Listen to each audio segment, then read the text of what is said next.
Good evening, everyone. My name is Tony Mancuso, and I serve as the Communications and Outreach Senior Specialist for the Summer Health Professions Education Program, also known as SHPEP.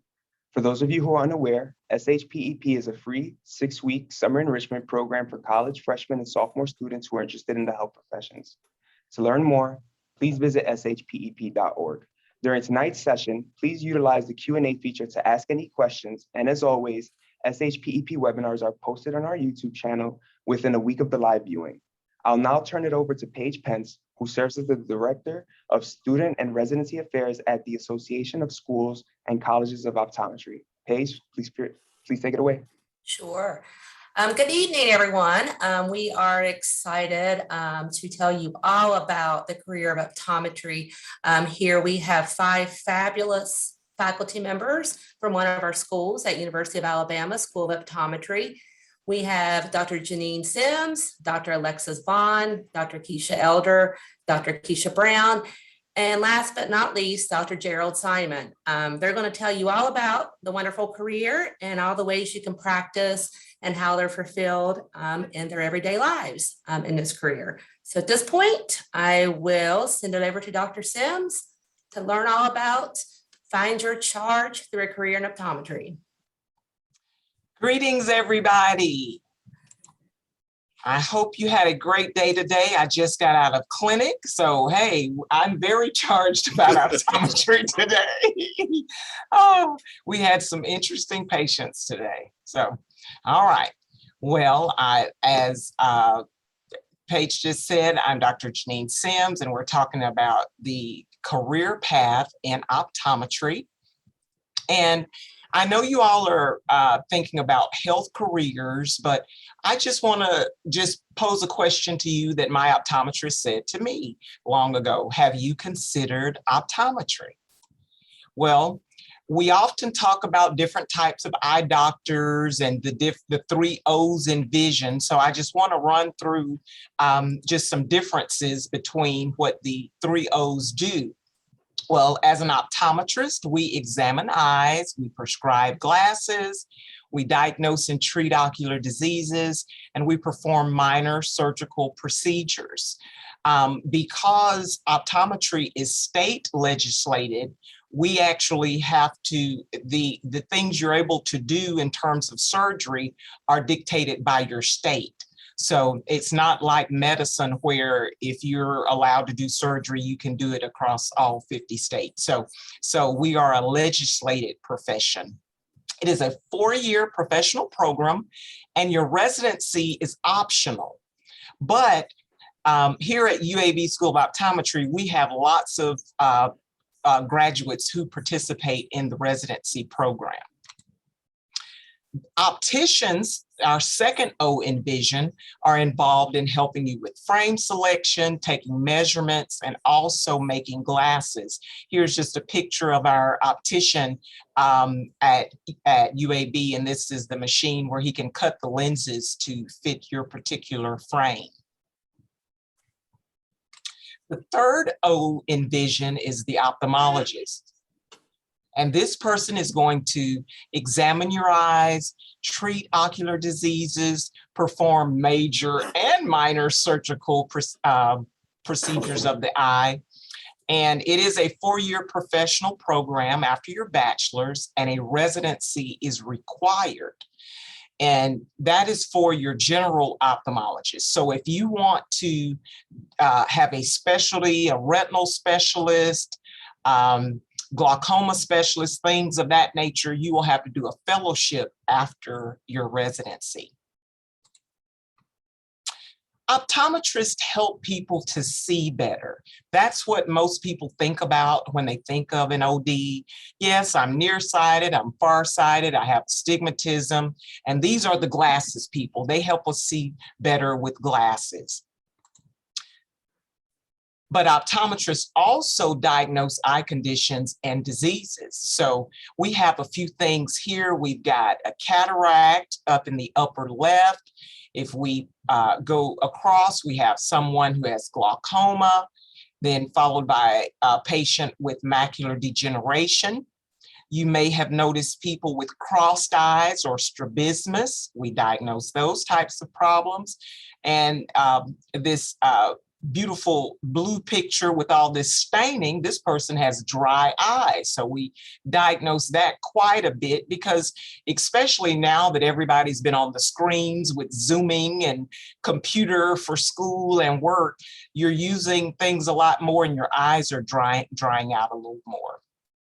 This bottom right photo shows someone with the infamous pink eye. You know, there are lots of reasons your eyes could be red. It could be allergies. It could be another type of conjunctivitis. But most folks think if your eye's red, you've got the pink eye. So we are involved in diagnosing all of these types of conditions. Optometrists assist other doctors in the diagnosis of systemic problems. And this is where a lot of people don't really know the benefit of a dilated eye exam. So people will come to us because they don't see well. Well, that's not their problem. When we see patients like these, we usually wind up sending them back to their PCP or to a specialist. So this patient in the top left is a diabetic. We see certain types of hemorrhages with diabetes, and we'll have a shift in the prescription and they'll just know, I just need to change my glasses. And it's like, if you change your glasses, you will revert back to your prescription once your blood sugar is under control. So we send this patient back to their PCP for a diabetic workup. The next patient here, we've got these flame-shaped hemorrhages and exudates and things going on in the retina. This person probably has some undiagnosed hypertension. I'm not taking any medicine. Well, you probably should be. So we're going to send this patient back to their PCP. Top right here, we've got this swollen nerve for some reason. So this patient is going to have to go to the neurologist. We're not sure what's going on, but they're probably going to have to do a lumbar puncture and some more tests to find out, do we have something in the brain that's causing this nerve to swell, or is it just something idiopathic? But that is a neurological referral. You may have something going on here. This could be some more hypertension. This person needs to go back to the PCP. The bottom right, we've got this, if you'll notice, you see the blood vessels are red, but we've got a little plaque here that's actually blocking that blood vessel. This person may have high cholesterol, may have some heart issues, some things going on, but this person needs to go back to their PCP, who may send them to a cardiologist or an internist for a more in-depth workup. But we've got to figure out where these plaques are coming from. Because the vessels in the eye are so small, things will get stuck there that they won't get stuck everywhere else. But what I tell my patients often is the things we see in the eye are going on in the rest of the body. It's just they cause a few more problems inside the eye because our vessels are so small. Right here in the middle, we've got a visual field. So we test the side vision of patients, and sometimes we can see this darker area. So your visual field is supposed to be light, like what's on these inside panels. But when you see this dark area, this patient has something that's going on in the chiasm or in the brain. So we need to get this patient to a neurologist because you have some type of growth or tumor or something going on there. So we help with the diagnosis of these systemic conditions. So you might say, well, what do optometrists earn? Well, I consulted the Bureau of Labor Statistics, and as of May of 2020, the mean salary in the United States is $125,440. This can be higher or lower, and this map just kind of gives you an idea of the ranges. If you're in California, you're going to make a little bit more. In Alaska, I was shocked to see that Florida was part of the lower part. I would think they would be a little bit more, but you can look this up for any profession you're interested in. So just go to the Bureau of Labor Statistics and type in your career. All right, so for your optometry career path, you've got healthcare interest. You're going to earn your BS, then you'll take your MCAT, your OAT, your DAT, go into professional school. After professional school, you'll do a residency. And if you want to go straight into practice, you can as an optometrist. But a lot of folks like me, they'll do the residency, then come back and become an employed OD. And you may also decide to do a health career that's not optometry. So you have lots of options. And tonight we're going to talk about some different options in terms of optometry. And let's see, do we have a question in the chat? Is MCAT required? Okay, and MCAT is not required for optometry school. You take the OAT, the optometry admissions test.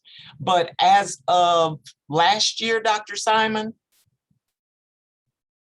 That's correct. We actually started accepting the MCAT as well because the tests are very similar. So we also accept the MCAT for admission to UAB School of Optometry. That varies between the different schools. Yeah, I'll chime in real quick, Dr. Sims. This is Paige from ASCO. Many of our schools, they all accept the OAT, but most schools are accepting other exams, as mentioned here, the DAT, the MCAT in lieu of the OAT.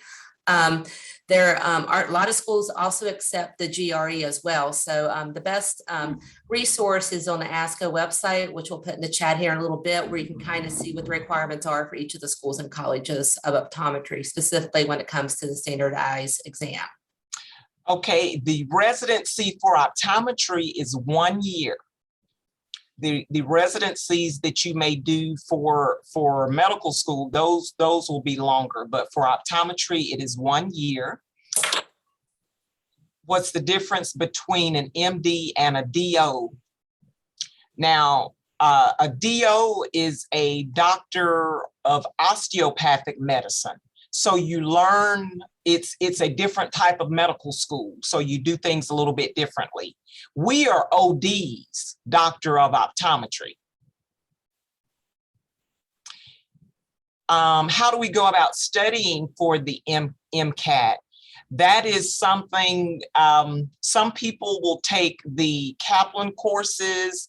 There are some online things you can do. There are different books you can purchase for the MCAT and the OAT. Next, why would you choose to not do a residency? Well, there are some people who have perfect practice opportunities and they know they want to join the practice. That's probably the reason they got into optometry school. And you are actually equipped to see every type of patient when you finish. But if you want to specialize, you can do a residency. So here at the school, we have a pediatrics, contact lens, and primary care residency. And I'm actually the supervisor for the primary care residency, which means you can do a little bit of everything. You see ocular disease, contact lenses, pediatrics. So it's sort of a little bit of everything, but it's just an added year of training. It's not required, but we do have a lot of students who participate in that. It's lots of physics on the OAT, lots and lots. That is why Dr. Simon will tell you about the prerequisite courses you need to take in a little bit. That's why you have to take certain things. The benefits of residency after optometry school. Some places will pay you more for a residency. So let's say you're the contact lens specialist of the group. You may have a higher salary than someone who did not do a residency. Can undergraduate students volunteer or help out in an ophthalmology office? I'm not sure. In terms of optometry, we do have students who shadow us, and you probably could shadow an ophthalmology practice as well. A fellowship is not required for optometry, but if you choose to do a fellowship, those are usually a year or two after the residency.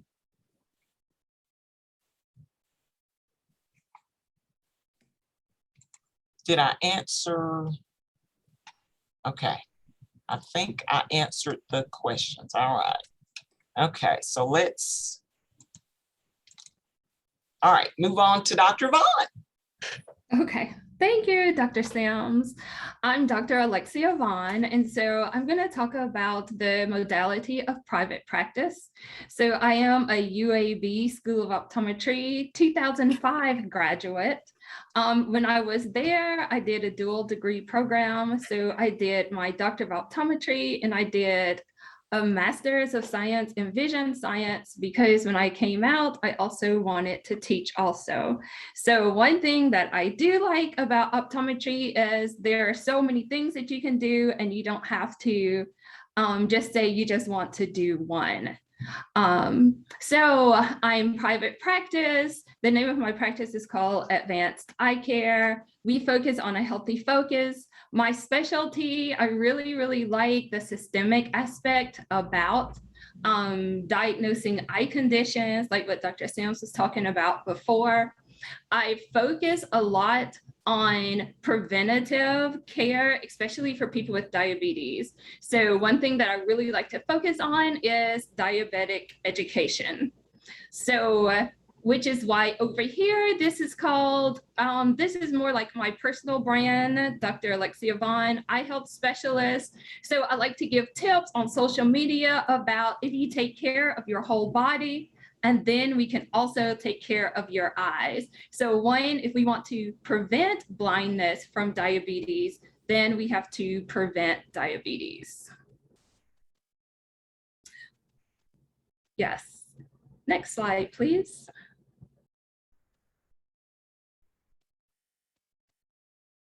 Okay, so there are several ways that we can enter private practice.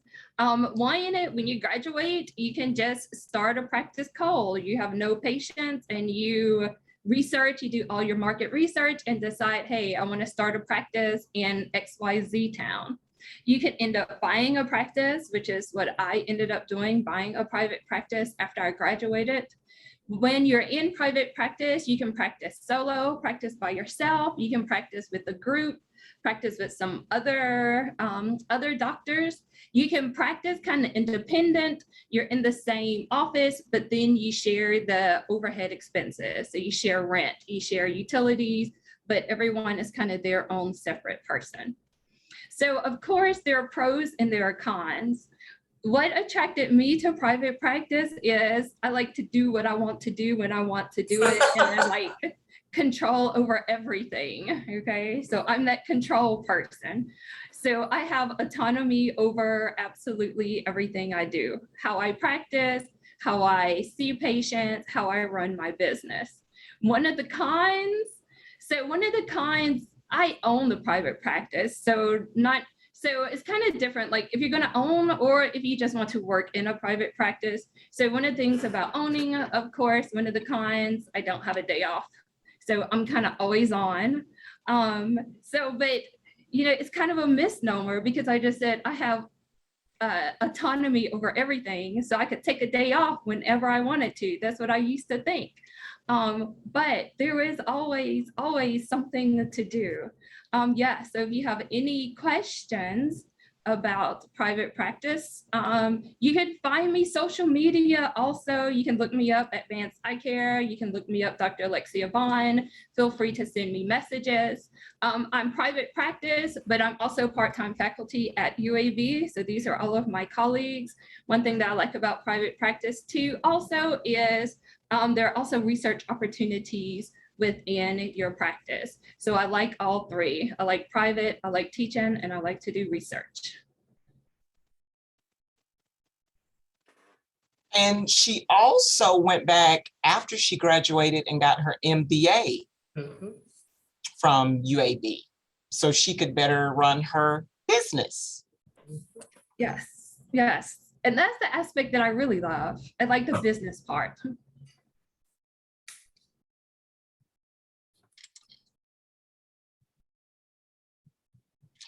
Are there dual degrees for MBA and OD?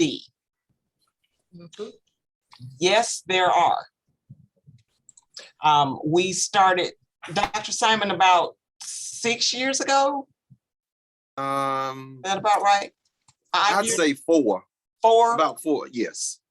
Because about 4 years ago, we started the OD MBA program. The students typically will begin the summer before optometry school starts, so they can start some of those courses, but you will actually graduate with both degrees in 4 years. Correct. Dr. Vaughn, what is most rewarding about your career? Okay, so what is most rewarding about my career is the fact that a lot of things we get to diagnose early. So for example, Dr. Sims had a picture of someone's visual field. So it's always rewarding when you get to save lives just through an eye exam. So that person's visual field, somebody may have problems with their visual field. Maybe they have a brain tumor, maybe something else is going on. So those are the types of patients that we get to see.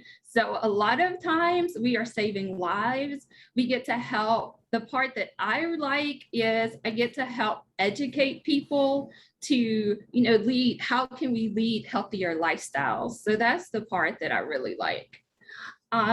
Yes, I will type in my social media, all of my handles for IG and for Facebook. I think Dr. Simon may be able to answer about a separate application because I don't remember that part. I will. Yes, there is a separate application, but it's really a simple process. The MBA and the MPH and the Masters in Science degrees are part of the graduate school, but you don't have to take another entrance exam. They will use the OAT, MCAT, or DAT test that we use to admit you to optometry school. But first thing first, you have to get admitted to optometry school before you can, that's the main entree before you can get the side items.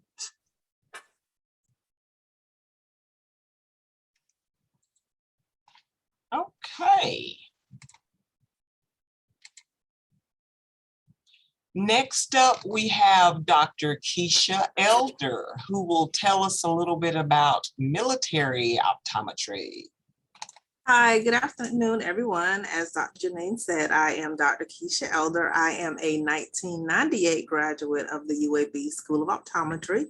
And similar to Dr. Vaughn, I also completed the dual degree and received my OD and MS degrees when I graduated from optometry school. So in addition to being a UAB graduate, I'm also a Navy veteran. So that picture you see right there is a very, very young me, probably sometime in 1995, when I took my oath of office to join the Navy as an ensign as part of my scholarship with the Health Professions Scholarship Program. So this is a wonderful slide because each year we usually have a student or two who is on the military route. So all of these students are UAB graduates. We have Dr. Sherry Sandry in the upper left-hand corner. She is a lieutenant in 03 in the United States Navy. She graduated, I want to say, in 2020. Upper right-hand corner, we have Dr. Micah Kenny. He is a UAB graduate. He is still in the Navy, and he actually completed his OD degree in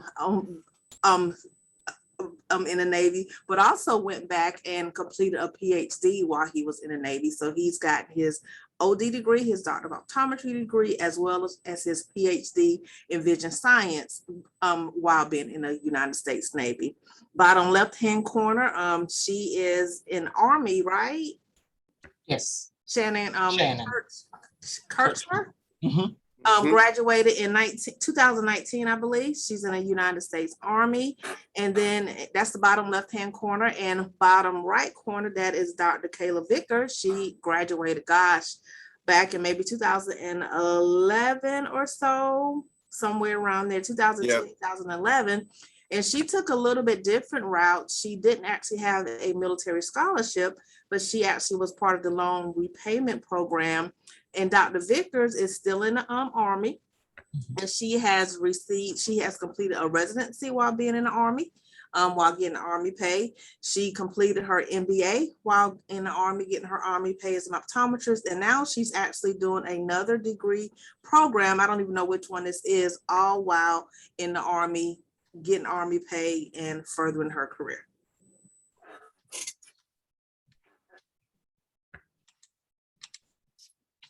So there are 6 branches of the armed forces, but there are 3 primary branches: the Army, Navy, and Air Force, where you can actually participate in the scholarship programs as far as for optometry school. So let's click on the Army.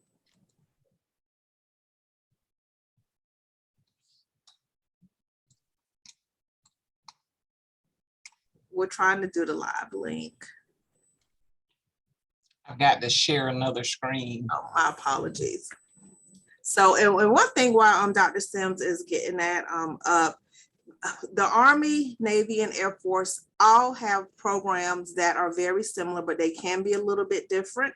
And depending on the actual budget of the branch of service that year, and also the needs of that particular branch of service, that determines whether or not they offer a scholarship, what type of scholarship programs they offer, and how many spots do they offer each year. So you can enter school one year and have a lot of opportunities for scholarships. Then the next year, there may not be quite as many.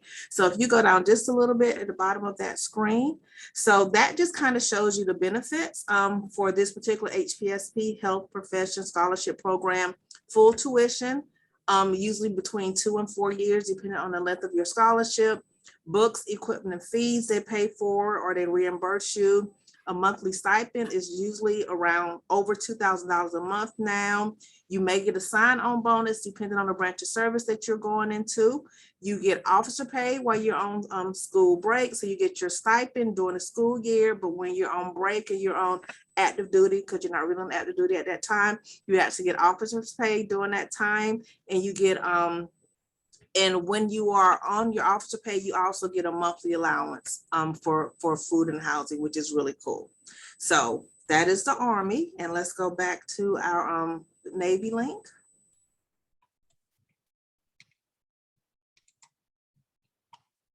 Oops.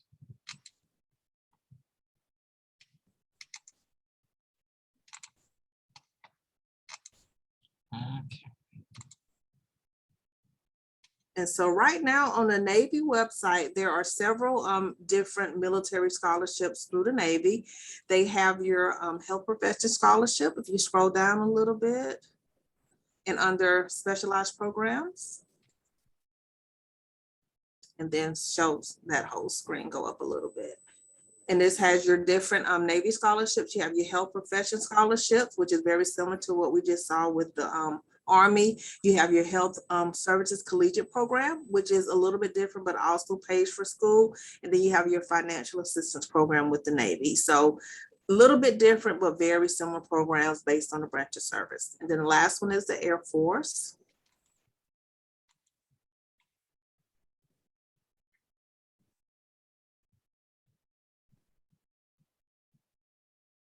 And I think they're just at the bottom of the page. It's just a little teeny tiny billet. So right now, all they have is a health professions program. I think that optometrists are eligible for.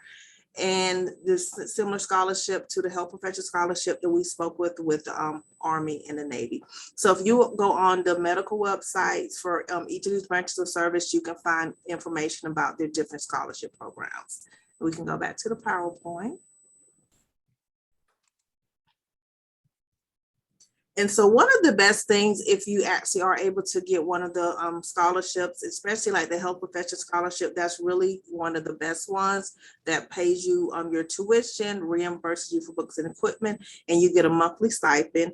You do have to do payback time for these scholarships, anywhere between usually three to 4 years based on the length, the terms of your scholarship. So you will have to do some payback military time. But the way that I look at it, when you get out of school, you're gonna have to work anyway. So why not have a ready-made job when you graduate, as well as knowing that once you finish school, you don't have to job search, you kind of have to figure out where you wanna go in the military. Can you get back to the PowerPoint? It's showing the websites.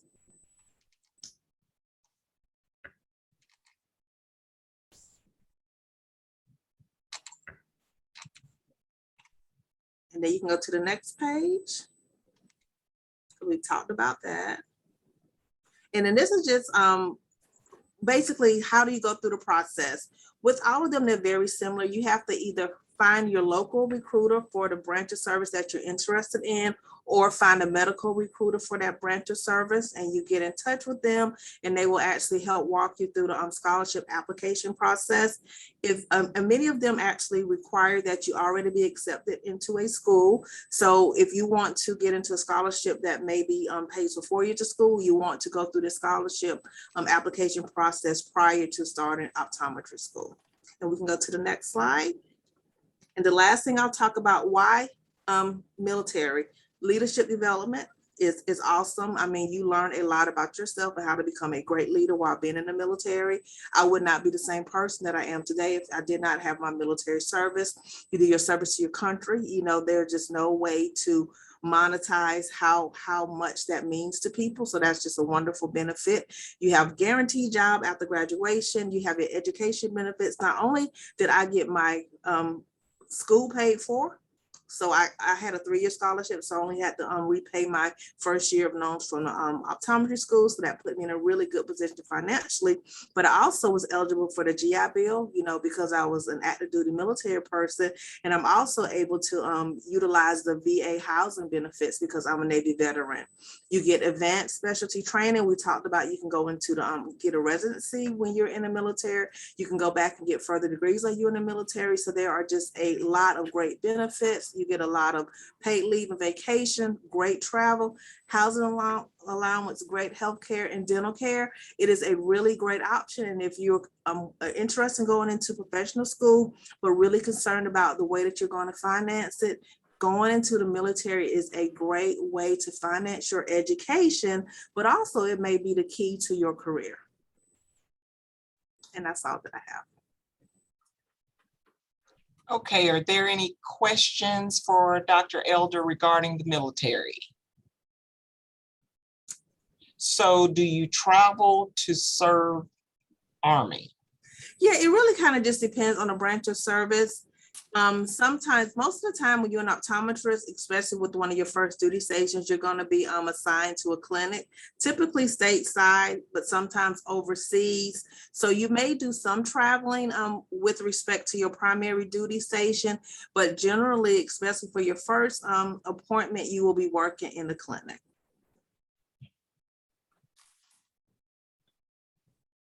Do these benefits only apply to the optometry field? As far as the benefits on this slide, no. If you are going into medical school or dental school, there are similar programs for those. So most of these programs that optometrists can do are the same programs that dental and medical students can do. Maybe pharmacy, that kind of depends on the branch of service. So definitely not just for optometry. I wish I could say it was, but no, it's not just for optometry.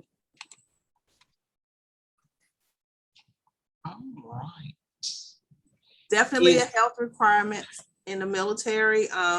You have to pass your a pre-commissioning physical. So depending on what your health status is, if you have a lot of pre-existing conditions or conditions that will disqualify you, you will find that out during your pre-commissioning physical. And you do also have to pass your physical, your PT test and things twice a year. So there are definitely physical components associated with being in the military. And you have to make weight too. Hey, Dr. Sims, Yes, sir. there were some other questions that weren't answered, and I'll answer them when I was saving those for you. I got them. Okay. Okay. All right, next we're going to move on to Dr. Keisha Brown, who, like me, was in clinic today. So she just joined us and she's going to talk a little bit about being an optometrist in academia. Yes, hello. Like Dr. Sims said, I am Dr. Keisha Brown, the other Keisha on faculty here at UAB School of Optometry.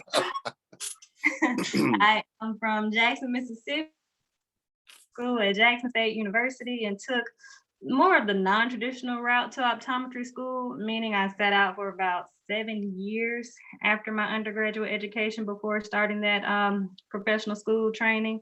I guess I didn't sit out. During that time, I was an ophthalmic tech, so I was just sitting around. I was gaining tons and tons of experience, optometric experience. And so I earned my OD or Doctor of Optometry degree from the University of the Incarnate Word in San Antonio, Texas. Program specializing in community health optometry. And after that, I found my way to UAB, one of the greatest, most reputable optometry schools, and joined the faculty, joined a community eye care team, and I have been happy ever since. Now we'll say I was one of those people that thought I would never, ever be an educator. And it's kind of strange because I have a lot of educators in my family, but nope, I did not think this was the route. It wasn't until my residency, until that additional optional 1-year residency, that I became interested in academia. It was the, creating and presenting case reports and presentations, precept and student exams. It was all of that for me that got me hooked. And so I'll go ahead and get into some of the misconceptions or highlights of the education or academic as an optometrist, excuse me. So one misconception that I hear, and I hear quite often, is that you have to be an expert in and show passion in every single aspect of the field to be an educator. And that's not true, you guys. There are so many opportunities within the field, so many different types of clinics with doctors who have specialized and trained in so many different areas, like you see on that right side there, the contact lens, primary care, ocular disease. You don't have to know it. Always someone you have in your corner down the hall that you can bounce ideas off of and send your patient to. Another misconception that I hear is there are usually no availability or any openings in the schools, or the schools just don't want to hire a lot of people. Again, not true. Whether you want to hold a full-time position, work in the clinic, do didactic teaching, standing in front of a classroom, or research, or you can pick, all of them. You don't have to pick just half of your time can be spent in the clinic, whereas the other half of time can be done doing research or the teaching. If you have a family and you want to do or have more of that work-life balance, then we have part-time positions available that might be better for you. Or if you just want to dabble in academia while you still have your full-time job, then the adjunct faculty can be good for you. So being an optometrist in education, maybe if we go to the next slide, or academia can not only further your education, it encourages you to further your studies. So as an optometrist, we are, mandated to do continuing education every year, but being in academia, you are actually encouraged to follow your passion and go into what you want. And whether that be, again, research or anything like that. So some reasons why optometry faculty is needed and the demand is, the profession and scope of practice is constantly growing. There are things that we can do in today's exam that we could not even have imagined 50 years ago. And so that goes from, using drops to diagnose conditions, using drops to treat conditions, even up to, laser procedures that some optometrists are able to do in some states. We need more optometrists to help produce our future optometrists in those areas. And it works. We can't have all of these schools and they be empty or filled with students and no faculty members. We definitely need optometric faculty members in there helping out. Yeah, so I don't know if it was like this for everyone up here on the panel, but at my school, my basic science courses were all taught by doctors and other professions, whether they were MDs, PhDs, had masters, and I feel like it's like that at UAB, but optometrists are what we need. We know what we need to do to thrive in the profession. And so it'd be helpful if we had those optometrists teaching those basic courses. So overall, if you're interested in teaching students or any clinical care,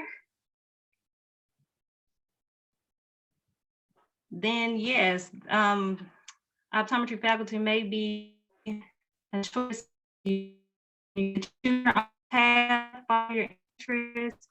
You're surrounded by an intellectual atmosphere. You have all sorts of other optometrists working and doing the same types of things as you, and you have the flexibility to do what you're interested in and most passionate about. That is it. Okay, we had, let's see. Thought I saw something about research. Okay, to be involved in optometry research, what would you do? You can, first of all, you have to come up with an idea of what you want to research. So some people say, hey, I see a lot of patients with this problem, so I want to do this. Dr. Vaughn was telling me about a patient she had are having these red eyes, and we think it's due to COVID. So we want to do some studies on these patients to see if, and swab it and see exactly what's making that eye red. So it all depends on what question you want to answer. It can be something basic, or it can be something that's very involved. How different is optometry in different states? Well, most states have pretty good laws now, but 20 years ago when I was in school, maybe longer, we had gotten a really good drug law for Alabama. And California did not have a good law at all. They could not treat glaucoma. So basically, there were some schools, some students who were learning how to do things and treat things that when you got out in practice, you were not able to do. So that is not the case now. The main difference now between the states, I think, is just your surgical abilities.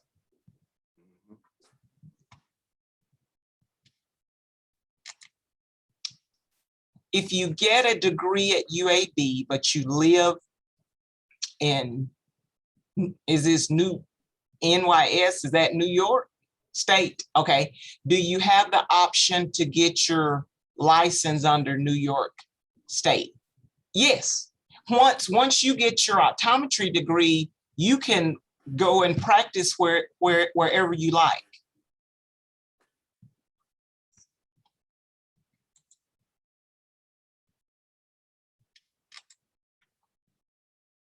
Can an ophthalmologist instead decide to practice as an optometrist, or would they need different credentials? Because an ophthalmologist is trained in eye care, if you chose to say, I do not want to do surgery, you could do that, but you would still be an ophthalmologist, just you wouldn't do surgery. Dr. Simon is going to answer that one. Okay.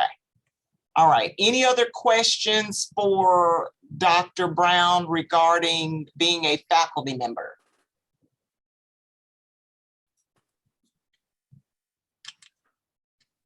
All right.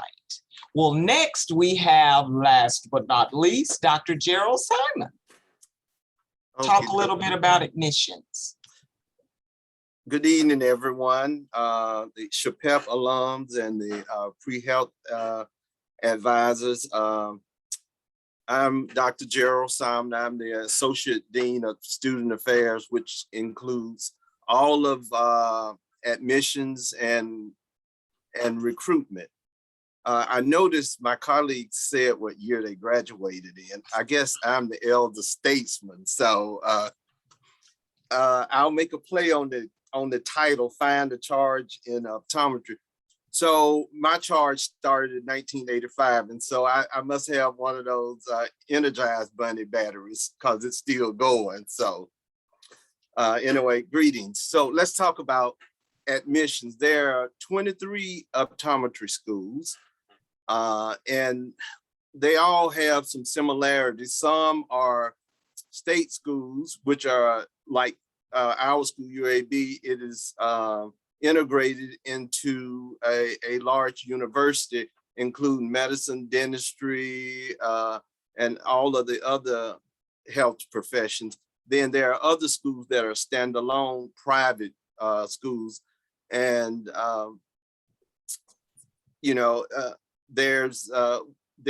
you can get a good education at either one of these schools. There are some commonality between all of them. So it depends on what works for you. If you don't want to be associated with a university, then you might prefer a standalone school. If you want to be part of a college community, then you would choose one of the state schools. You can go ahead, Dr. Sims. So what subjects should I study to, and that would answer the question that was in the chat. Well, most people going into the health profession, be it medicine, dentistry, or optometry, usually major in biology, chemistry, some type of science, or a pre-professional curriculum, which would include the prerequisites: biology, general chem, physics, and micro, etc. But truth be told, you can major in whatever you want to major in. So as long as you take the required courses.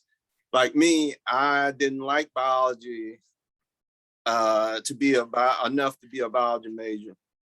I majored in nuclear medicine technology, so because I wanted to take a gap year. And that's okay if you want to major in. You could major in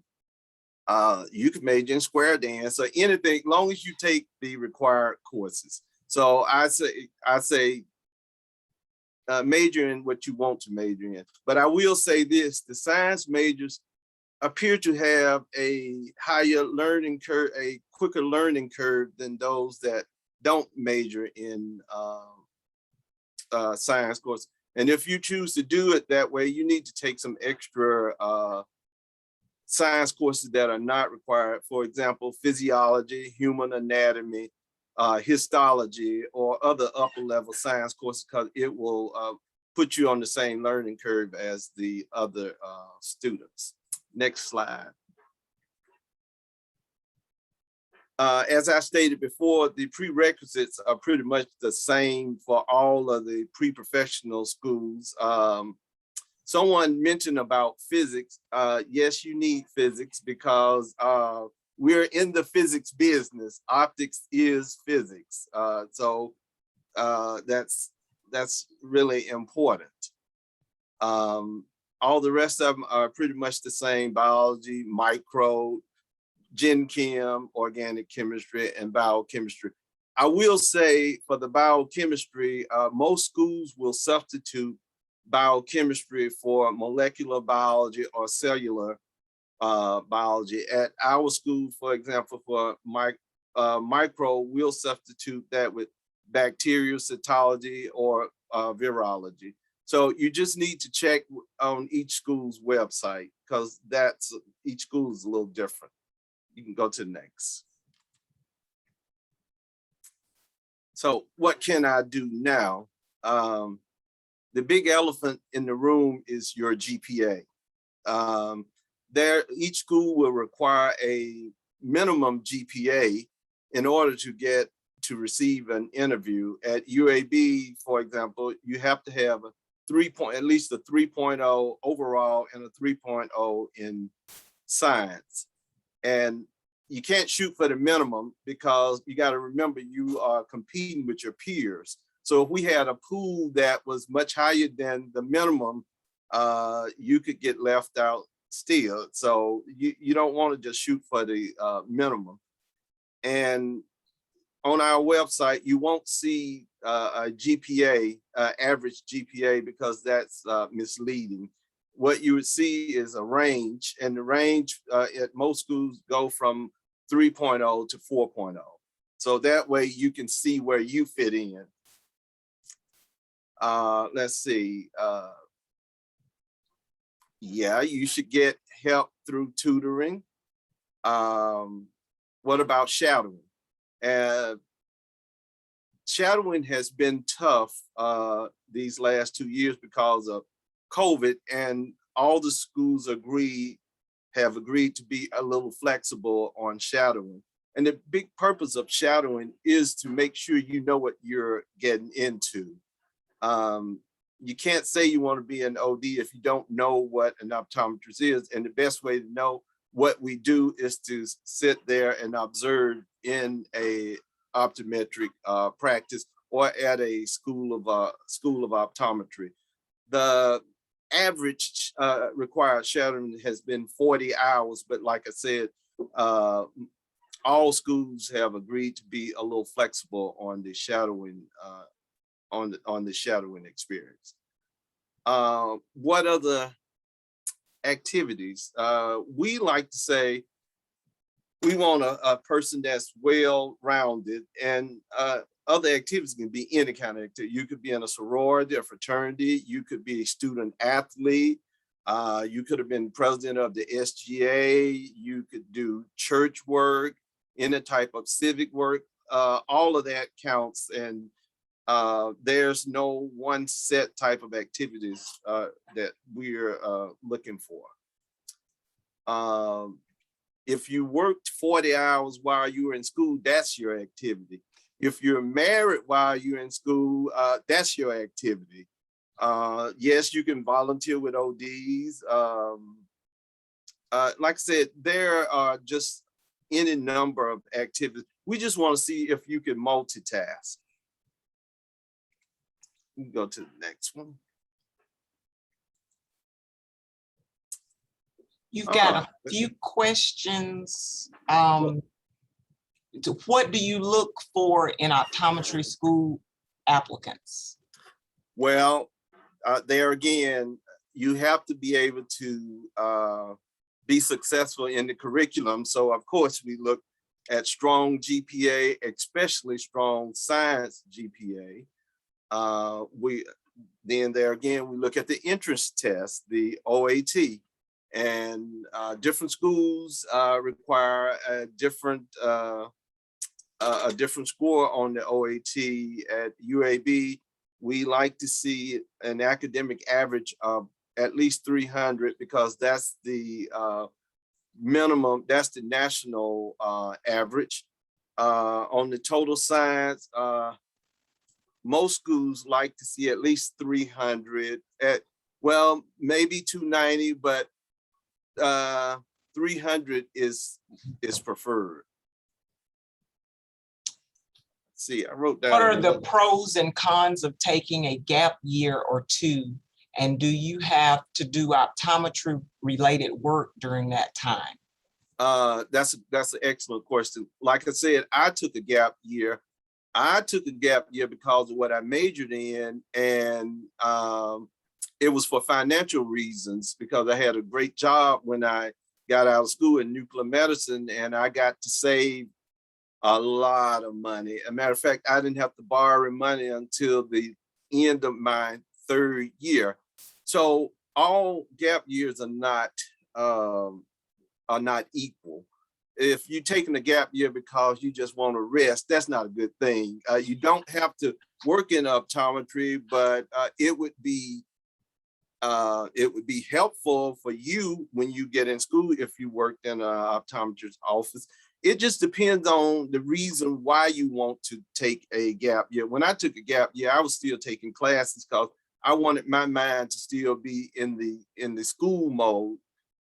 Just to be out partying, having a good time is not it's really not a good reason, because I'll tell you what happens, and I tell this to all the students: life happens, and you know, life is going to happen anyway. So it's hard to get back, but it's not frowned upon if you take a gap year. So don't be afraid to take a gap year. But the quality, all the gap years are not the same quality.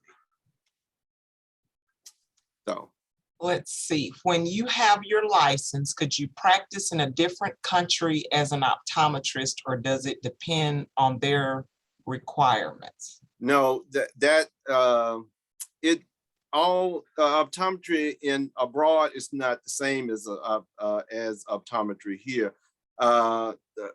Actually, optometry abroad is optometry in the US is more on the level of a primary care ophthalmologist abroad. So it's a higher standard here than abroad.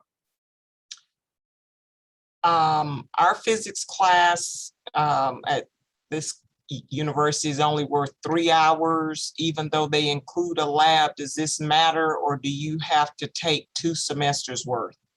Well, you have to take 2 semesters of optometry anyway, physics 1 and 2. And let me just say that it doesn't have to be engineering physics. If you take engineering physics, God bless you. It doesn't, because the optics that you're going to have is algebra based. So physics 1 and 2, algebra based physics will be fine. How competitive is admission to optometry school? It's just as competitive as any of the other disciplines. For example, at our school, our average GPA was for the last 12 years has been around a 3 at least a 3.6. But there again, don't be hung up on the GPA. Like I said, look at the range. We do the holistic approach. Everybody's not going to have a 3.6 GPA. Maybe your GPA is low because you had a 40-hour-a-week job. Maybe you were a student athlete. So there could be lots of reasons. So I'll just say this: you have a 100% chance of not getting in if you don't apply. What is the best time to apply to optometry schools? The all optometry schools utilize the centralized application process, and it opens around July 1st. So that's when the application cycle happens, and you should apply after you've taken the prerequisites and taken the OAT or DAT or MCAT. Is there such a thing as ophthalmology and optometry dual degree? No, but we know some people who have both of them. Right. We have an optometrist who graduated from here. He's actually from my hometown in Georgia. He's my mom's ophthalmologist right now. He graduated here, he went back home and he said, I think I want to do surgery. So he went back to medical school and is doing that. That's right. One of the guys that we refer to, a retinal specialist, he was an optometrist first, then he went back to medical school. I wanted to say one thing, and this wasn't planned. Everybody that was on this panel showed the versatility of optometry because someone had in the question about what is corporate optometry. I was a corporate optometrist for 10 years. Corporate optometrist it's still optometrist. It's just that a corporation owns the practice. I had 2 Sears optical practices for 10 years. I think that was another question. What should you look for in optometry schools? What should you look? I'm gonna be a homer now. UAB School of Optometry. No, seriously. It's all about the fit. Like I said, if you like smaller classes, then you would look at some of the schools with the smaller classes. You might like to be part of a university, then you would look for one of the state schools which are associated with the university. If you want to be part of a dual program, you would look at schools that offer dual programs. If you want to be part of research, you want to look at a school that has that option in it also. Do you view prerequisites differently if they were taken at a community college versus a 4-year college? It depends on how many you took at the community college. If you took the majority of your courses at a community college, we would look at that a little different from someone that have taken their courses from a 4-year school, because the challenge could not be as great at the community college as the 4-year school. However, there are people that have already had that have a degree in non-traditional, and they chose the community college for their prereqs because they have a job, and for the economics, that's a little different. Because if you held, let's say you had a business degree and you were working and going to school, that shows us that you can multitask. I started off at a junior college and I got my associate's degree. And believe it or not, I took my physics, I took all my biologies there, I took my general chemistries there. So by the time I transferred to UAB for undergrad, I had my upper level things left. So there are some good junior colleges out there where that will give you a good foundation. So right. We accept students that have both, That's correct. You just can't take the majority of the courses from the junior college. It's okay, that, like Dr. Sims said, to me, that's actually a good strategy. As long as you take the upper level, just show that you are capable of handling the load. That's the big thing.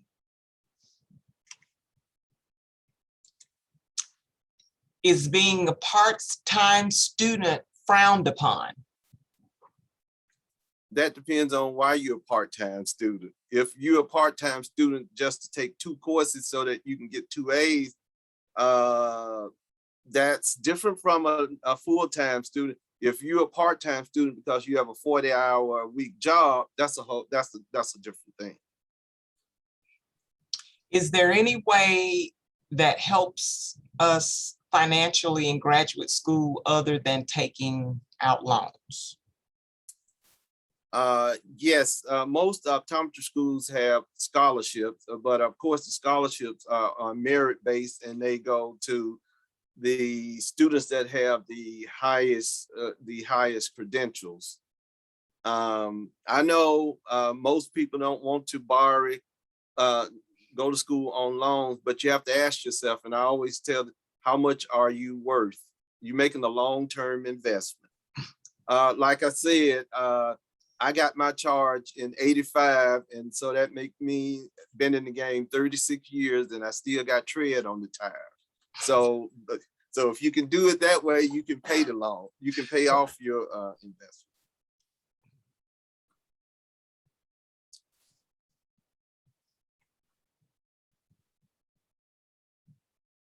Are there any other questions? Are there any waivers available for the OAT? If so, how can I find them? When you say waiver, are they speaking in reference to assistance in paying for? I think so. There are some, yes, they need to contact Kentucky School of Optometry, because there is some assistance. And let me chime in there too. They have a program, and I'll put it in the chat, but the American Dental Association, who's actually our testing vendor for the OAT, they offer 50 partial fee waivers a year. Those go very fast, and they're available starting January 1st. So I'll put that in the chat as well. Good to know. What would be the general level of satisfaction in terms of workload, salary, opportunity? I don't. Well, I love what I do, and I didn't even say what all I do. I'm part of a OD MD practice with like 40 doctors, and then I'm on faculty at UAB and an administrator at UAB. So I like what I do, and I think these 2 ladies that are still on, they love what they do also. It's if I had to do it all over again, I would do it all over again, because when you work with students, every day is different. Every class is different. So yep. So we never get bored. That is definitely not the case. That's the truth. So.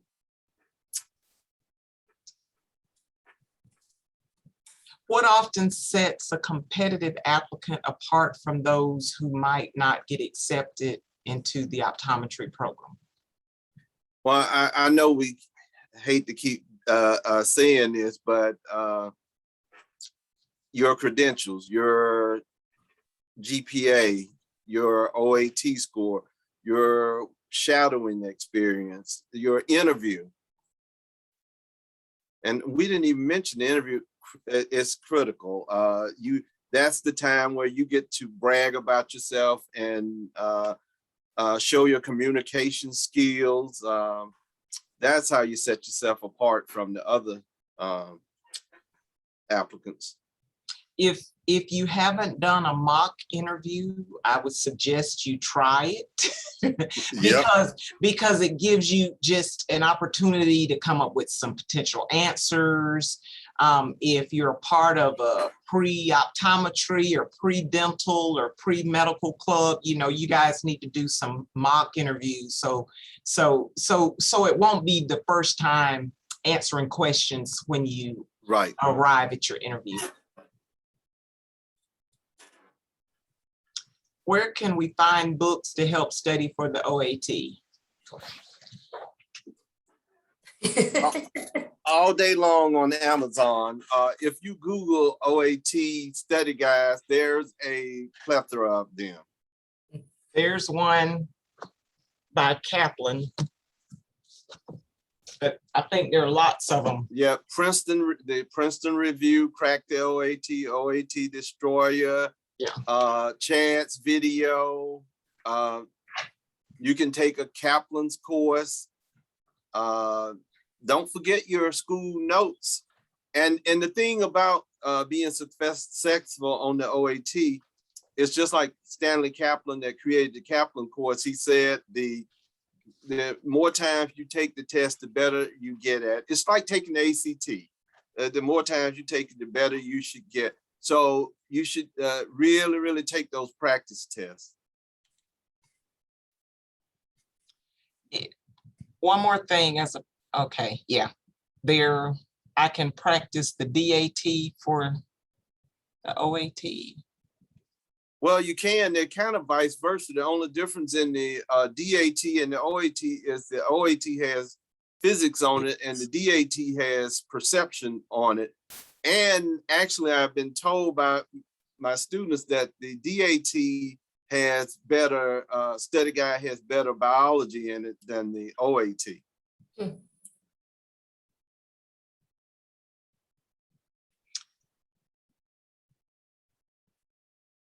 We have a question, can we accept and reject based on interview?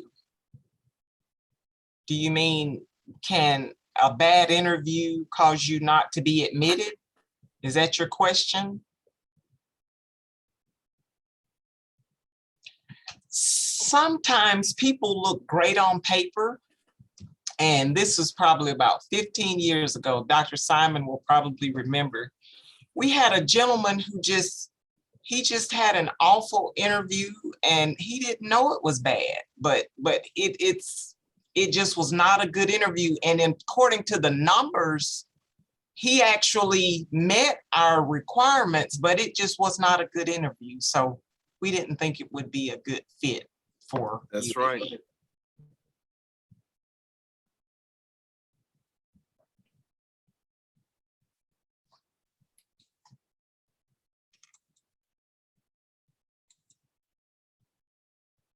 Well, I want to take this time to thank each of the presenters.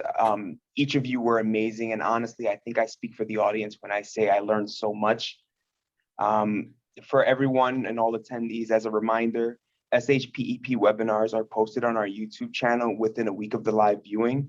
And be sure to subscribe to our channel and hit that notification bell to stay up to date with everything SHPEP and the health professions.